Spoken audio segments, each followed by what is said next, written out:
আসসালামু আলাইকুম। রফিক কামাল কুদ্দুস মিলে করিমকে হত্যা করে। এখন এরা আবার এর নাম বলে। আজকের এই ভিডিওটা যারা সাধারণ মানুষ আছেন তাদের জন্য খুবই গুরুত্বপূর্ণ বিষয়, যারা বার পরীক্ষার্থী আছেন তাদের জন্য গুরুত্বপূর্ণ।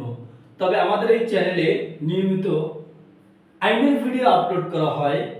যারা আমাদের চ্যানেলটি এখনো সাবস্ক্রাইব করেন না অবশ্যই সাবস্ক্রাইব করবেন। নতুন কোনো বিষয় যদি জানতে চান কমেন্টসে জানাবেন। আর এই ভিডিও দেখার পরে যদি উপকারী মনে হয় সেক্ষেত্রে অন্যের উপকারের জন্য ভিডিওটা শেয়ার করে দিবেন।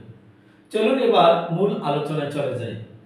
তা হচ্ছে রফিক কামাল কুদ্দুস, এরা তিনজন মিলে এই করিমকে হত্যা করে। এরা তিনজন করিমকে হত্যার দায়ে অভিযুক্ত হলো। এরা আসামি হলো। কয়জন আসামি? এই তিনজন আসামি হইল। এখন এই তিনজন বলতেছে যে এই খুনের সাথে জড়িত, এদের সাথে আমাদের সাথে, মানে এই তিনজন বলতেছে যে আমাদের সাথে আরো একজন ব্যক্তি ছিল, তার নাম রেজা। এখন করিমকে হত্যার দায়ে রফিক কামাল কুদ্দুস অভিযুক্ত হইল। এখন এই তিনজনের বিবৃতির উপরে ভিত্তি কইরা রেজাকে শাস্তি দেওয়া এটা উচিত হবে কিনা। এরা তিনজন অভিযুক্ত হয়েছে। এখন এরা যখন স্বীকারোক্তি দিছে তখন তারা রেজার নাম বলছে।